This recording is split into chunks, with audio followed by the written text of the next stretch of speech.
Bismillahirrahmanirrahim. Marilah kita lanjutkan dengan bersolawat kepada Rasulullah sallallahu alaihi wasallam. Ya Rabbi bil Mustafa balligh maqasidana waghfir lana ma madha ya wasi'al karami. Ya Rabbi bil Mustafa balligh maqasidana waghfir lana ma madha ya wasi'al karami. Muhammadun sayyidul kaunaini wa thaqalaini wal fariqaini min urbin wa min ajami. Ya Rabbi bil Mustafa balligh maqasidana waghfir lana ma madha ya wasi'al karami. Maulaya salli wa sallim daiman abada ala habibika khairi khalqi kullihimi. Ya Rabbi bil Mustafa balligh maqasidana waghfir lana ma madha ya wasi'al karami. Huwal habibul ladzi turja syafa'atuhu likulli haulim minal ahwali muqtahimi. Ya Rabbi bil Mustafa balligh maqasidana waghfir lana ma madha ya wasi'al karami. Bismillahirrahmanirrahim. Marilah kita lanjutkan pembahasan kitab Kifayatul Atqiya halaman 9 baris kedua. Halaman 9 baris kedua sudah ketemu. Bismillahirrahmanirrahim. Faqauluhu ta'ala, maka firman Allah ta'ala, Ta'liman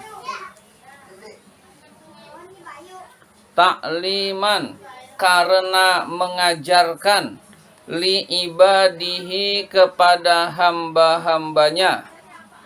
Nah, iyyaka na'budu yang berbunyi iyyaka na'budu. Ya, kita bahas nahwu sorofnya dulu. Faqauluhu ta'ala itu mubtada. Ta'liman karena mengajarkan itu maf'ul li ajlih. Firman Allah Ta'ala karena mengajarkan li ibadihi kepada hamba-hambanya. Itu jar majrur biasa. Iyyaka na'budu yaitu redaksi iyyaka na'budu, hanya kepadamu kami menyembah. Itu adalah badal dari qauluhu. Firman Allah Ta'ala itu bunyinya, nah itu namanya badal. Qauluhu ta'ala sama dengan iyyaka na'budu, maka itu badalnya qauluhu ta'ala. Jadi firman Allah Ta'ala karena mengajarkan kepada hamba-hambanya yang berbunyi iyyaka na'budu, hanya kepada engkaulah kami menyembah, kami beribadah. Mura'an, nah mura'an itu baru khobarnya qauluhu. Itu adalah memelihara, fihi di dalam kalimat iyyaka na'budu itu memelihara apa? Zahirus syariati, zahirnya syariat. Jadi kata iyyaka na'budu, hanya kepada engkau ya Allah kami menyembah. Nah, menyembah kepada Allah itu adalah zahirnya syariat, nampaknya syariat. Salat itu kegiatannya nampak, itu namanya zahirus syariat. Jadi kegiatan-kegiatan yang kita lakukan tujuannya hanya kepada Allah. Hanya kepada Allah itu adalah zahirnya syariat. Ibadahnya itu nampak, maka itu disebut zahirus syariah. Kalimat iyyaka na'budu ini menjaga di dalam kalimat tersebut zahirnya syariat. Li'annahu karena sesungguhnya kalimat iyyaka na'budu, firman Allah iyyaka na'budu, manzurun dilihat, fihi di dalamnya, ilal kasbiz zahiri, ilal kasbiz zahiri, kepada usaha yang zahir, kepada usaha yang zahir. Zahiri itu adalah isim, lalu isim diberi ya nisbah. Isim yang diberi ya nisbah berfungsi sebagai sifat. Jadi Islam itu isim, Islami, Islami itu berarti isim sifat. Kalau muannas Islamiyah, kalau muzakkar Islami. Ad-dinu al-islami, ya, al-akhlak al-islamiyah. Nah, begitu. Ya, jadi isim yang diberi ya nisbah akan menjadi isim sifat. Az-zahiri, az-zahiri yang zahir, usaha yang zahir.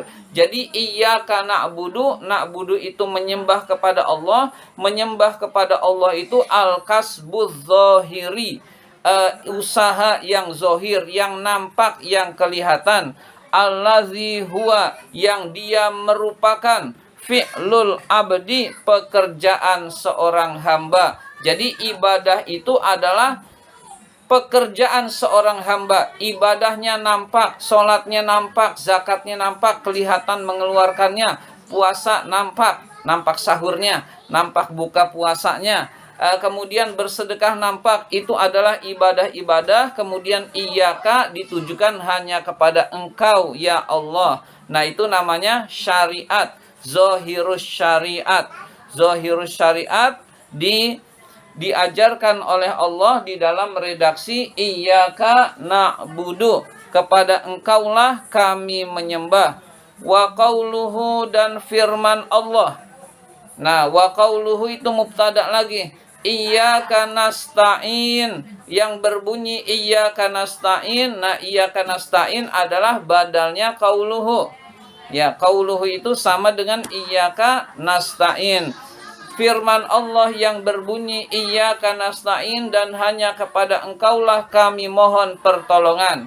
Maka ini baru khobarnya qauluhu, mura'an, mura'an memelihara, fihi di dalam redaksi iyyaka nasta'in, al haqiqatu hakikat. Jadi minta tolong kepada Allah itu adalah hakikat. Jadi minta tolong itu hanya kepada Allah, bukan minta tolong kepada makhluk, bukan minta tolong kepada ibadah-ibadah kita, bukan minta tolong kepada selain Allah. Minta tolong hanya kepada Allah itu adalah hakikat. Jadi kita tidak bisa meminta pertolongan kepada selain Allah. Kalaupun kita zahirnya minta bantuan kepada orang lain, itu pada hakikatnya yang menolong sebenarnya adalah Allah lewat perantaraan orang lain. Jadi kalimat iyyaka nasta'in adalah di dalamnya mengandung hakikat, yaitu minta tolong hendaklah kita hanya kepada Allah. Li'anna fihi, karena di dalam kalimat iyyaka nasta'in tabarril abdi, tabarril abdi, ada lepasnya seorang hamba, min haulihi, dari dayanya, dari daya upayanya, wa quwwatihi, dan kekuatannya. Jadi seorang hamba itu melepaskan diri dari kekuatannya, dia itu lemah sama sekali, lalu minta tolong kepada Allah. Jadi redaksi nasta'in ketika direnungkan, sebaiknya kita ini memposisikan lemah, dan yang bisa minta, yang bisa menolong hanyalah Allah. Jadi melepaskan segala kemampuan-kemampuan kita. Ya Allah, saya ini tidak berdaya. Ya Allah, saya ini lemah. Ya Allah, saya ini tidak punya kekuatan apapun. Lalu saya minta tolong hanya kepada Engkau ya Allah. Nah, hanya kepada Engkau ya Allah itu adalah hakikat, yaitu melepaskan melepaskan kekuatan kita sehingga kita merasa tidak berdaya, merasa tidak mampu di hadapan Allah. Itulah makna iyyaka nasta'in. Wa syuhuda annal fi'la. Nah ini kita perhatikan wa syuhuda. Kenapa dibaca syuhuda? Li anna. Nah itu li anna, karena li anna fihi itu, li anna itu, anna memiliki khobar dan isim. Isimnya adalah tabarril abdi. Nah itu isimnya anna adalah nasob, tabarril abdi nasob. Lalu syuhuda itu adalah atof ke tabarril abdi. Wa syuhuda itu atof ke yang nasob isimnya anna. Wa syuhuda annal fi'la. Nah ini mudhof ilaih luar biasa. Mudhof ilaih kepada anna yang jarang terjadi. Jadi anna isim plus khobarnya fungsinya adalah masdar muawwal. Masdar muawwal adalah isim sehingga dia posisinya menjadi mudhof. Nah ini anna isim dan khobarnya menjadi mudhof itu jarang sekali terjadi dan di sini ada. Jadi syuhuda annal fi'la, menyaksikan bahwasannya perbuatan la yatimmu tidak sempurna illa kecuali bima'unatillahi dengan pertolongan Allah wa quwwatihi dan kekuatan Allah. Jadi di dalam redaksi ini adalah ada penyaksian bahwa perbuatan apapun tidak bisa sempurna kecuali dengan pertolongan Allah, kecuali dengan kekuatan Allah. Kita sholat sulit khusyuk tanpa pertolongan Allah. Kita ibadah sulit ikhlas tanpa pertolongan Allah. Kita melakukan apapun sulit sempurna tanpa pertolongan Allah. Kita berbuat lalu usahanya maksimal. Usaha maksimal itu kemudian kita sukses. Suksesnya pertolongan Allah.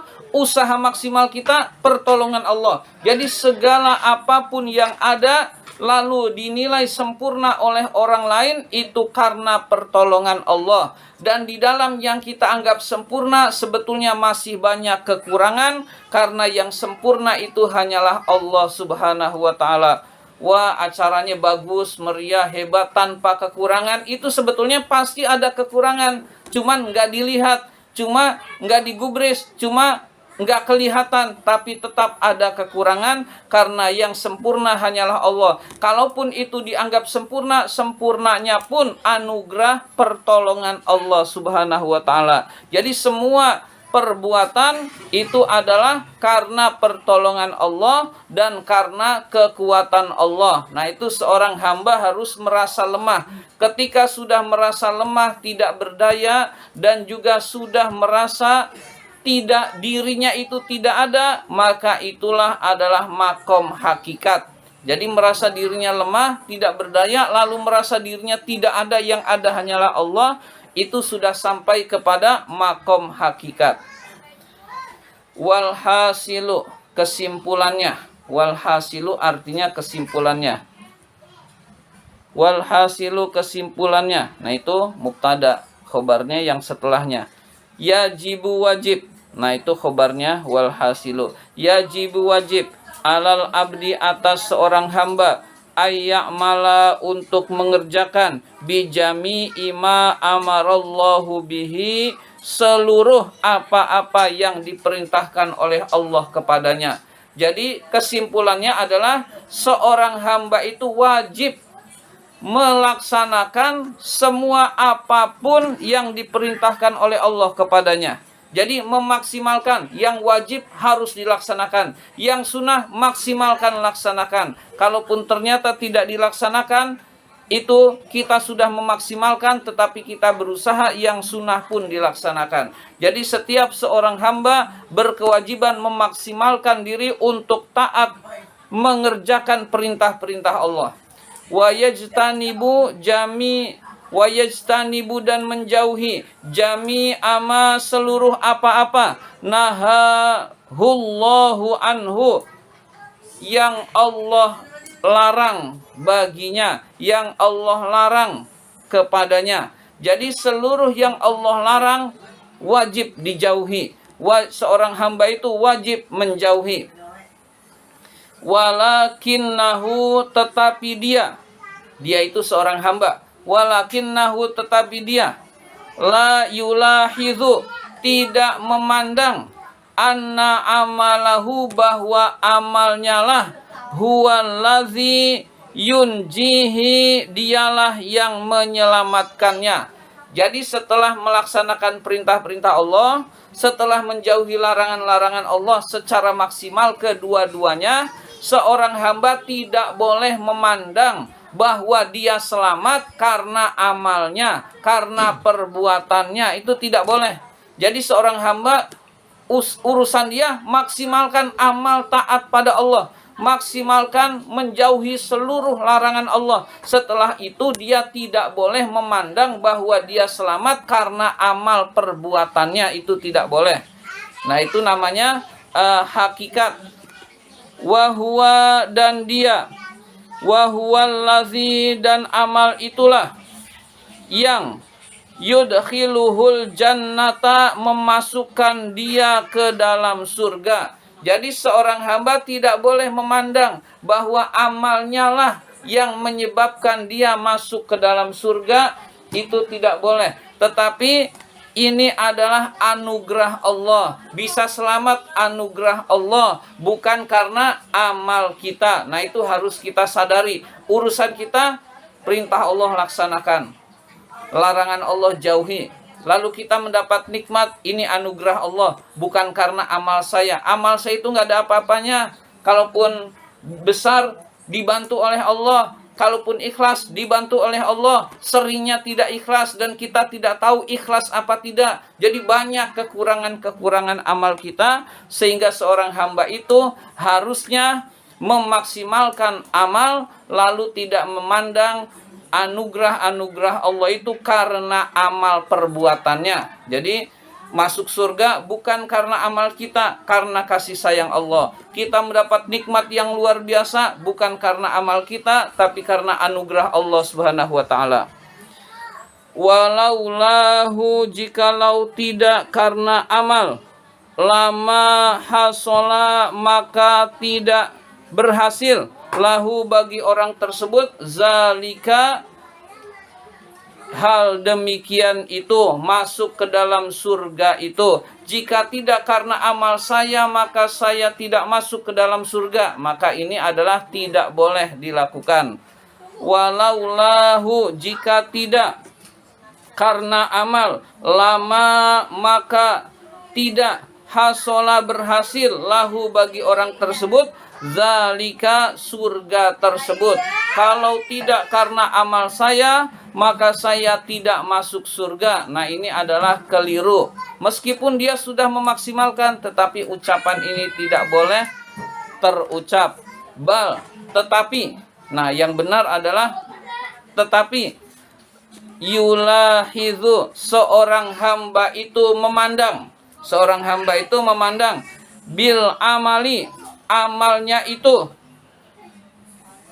imtisala amrillahi lahu, melaksanakan perintah Allah kepadanya. Jadi urusan saya ini hanyalah ada perintah Allah, laksanakan, selesai. Karena saya hamba Allah, maka saya melaksanakan perintah Allah, selesai. Udah begitu saja. Tidak boleh menganggap amal kita ini luar biasa, lalu Allah memberikan aneka nikmat kepada kita karena amal kita. Nah, itu tidak boleh. Bisa jadi itu kesombongan terselubung, yaitu amal kita udah luar biasa sehingga Allah menganugerahkan aneka macam nikmat. Nah, itu padahal kita nggak tahu amal kita ikhlas apa enggak, kita nggak tahu. Amal kita diterima enggak, kita nggak tahu. Maka seperti itu bisa kesombongan terselubung yang harus dijauhi. Nah, ini kalau sudah belajar tasawuf kurang lebih seperti ini. Nah, merasa diri hebat itu udah nggak ada lagi. Imtisala amrillah, jadi urusan kita, urusan seorang hamba melaksanakan perintah Allah. Biqaulihi, dengan firman Allah. Jadi hanya melaksanakan perintah Allah, perintah Allah yaitu firman-Nya yang berbunyi fa'budillaha mukhlishon lahuddin. Fa'bud, maka sembahlah Allah, beribadahlah kepada Allah, mukhlishon, dengan ikhlas, lahuddin, di dalam melaksanakan agama. Lahu, baginya, ad-din, agama. Jadi urusan kita adalah melaksanakan perintah Allah dengan ikhlas. Selesai, karena Allah memerintahkan kita untuk beribadah dengan ikhlas. Sudah selesai. Selanjutnya sudah terserah Allah. Wa in asabahu ala amalihi, jika Allah membalas dia karena amal-amalnya, fahuwa, maka hal itu mahdu fadlihi, murni karunia, minhu, dari Allah subhanahu wa ta'ala, maha suci dan maha tinggi Allah. Jadi kalau Allah membalas ternyata orang yang taat diberi nikmat, kita nggak boleh merasa diri kita taat, tetapi kita menganggap amal-amal kita penuh kekurangan. Allah memberikan kita nikmat karena karunia Allah. Dan Allah pun bisa memberi nikmat kepada orang yang durhaka pun bisa. Jadi itu semua terserah Allah, karena segala sesuatu itu milik Allah. Jadi segala sesuatu itu milik Allah. Jadi segala yang ada kita nikmati adalah anugerah Allah, bukan upaya kita, bukan usaha kita. Nah, itu keyakinan itu harus kuat, melekat, bahwa ketika kita mendapat nikmat itu adalah anugerah Allah. Kita usaha, Allah katakan gagal, nggak mungkin berhasil. Kita usaha, Allah bilang berhasil, pasti berhasil. Berarti itu semua adalah anugerah Allah subhanahu wa ta'ala. Nah, di dalam amal akhirat kita tidak boleh menganggap amal kita itu sudah bagus, sudah mulia, tetapi merasa diri banyak kekurangan. Lalu ketika kita mendapat nikmat dari Allah, ketahuilah itu adalah anugerah Allah kepada kita, bukan karena kehebatan amal kita. Wa in aqabahu, jika Allah menyiksanya, menyiksa seorang hamba, makhdo adlin minhu, famakhdo adlin minhu, maka itu karena murni keadilan dari Allah subhanahu wa ta'ala. Jadi jika kita udah ibadah, kemudian Allah menyiksa kita, kemudian urusan-urusan kita kok sulit, itu keadilan Allah. Ibadah kita kurang, kita nggak pernah tahu. Ibadah kita pas-pasan, kita nggak pernah tahu. Nyangkanya udah merasa sholat, padahal sholat kita masih belum beres. Lalu kita dihukum oleh Allah, kemudian kita disulitkan usaha kita oleh Allah. Maka itu adalah karena keadilan Allah agar kita introspeksi. Berarti seorang hamba itu urusannya adalah ibadah kepada Allah, ikhlas, selesai. Ada orang gak ada orang, ibadahnya bagus. Ada orang gak ada orang, tetap melaksanakan ibadah kepada Allah subhanahu wa ta'ala. Subhanahu wa ta'ala, la yus'alu, Allah tidak ditanya, amma, tentang apa-apa, yaf'alu, yang dia perbuat. Jadi Allah itu tidak ditanya, tidak diminta pertanggungjawaban terhadap apapun yang Allah perbuat. Redaksi lanjutannya, wahum yus'alun, dan manusialah yang ditanya, yang dimintai pertanggungjawaban. Jadi Allah itu melakukan apapun bebas, tapi Allah tetap adil, tidak mungkin zolim. Jadi Allah tetap adil dan tidak mungkin zolim. Meskipun bebas Allah melakukan apapun. Ada orang durhaka, Allah masukin surga. Surga punya Allah, orangnya juga punya Allah, terserah Allah. Nah, kurang lebih begitu. Tetapi Allah tidak mungkin zolim. Jadi kurang lebih itu seperti itu. Jadi kalau kita diberi nikmat dari Allah, itu adalah anugerah Allah dan bukan karena ketaatan kita. Ketaatan kita itu nilainya kecil. Kalaupun ternyata kita sempurna ketaatannya, itu juga anugerah Allah, taatnya dari Allah, umurnya dari Allah, nyawanya dari Allah, bisa berbuatnya dari Allah, semuanya dari Allah. Kok membanggakan diri? Maka itu tidak tepat membanggakan diri tersebut. Jadi urusan hamba Allah adalah ibadah kepada Allah dengan ikhlas, selesai. Demikian pembahasan kitab Kifayatul Atqiya ini. Mari kita tutup dengan hamdalah. Alhamdulillahirabbil alamin.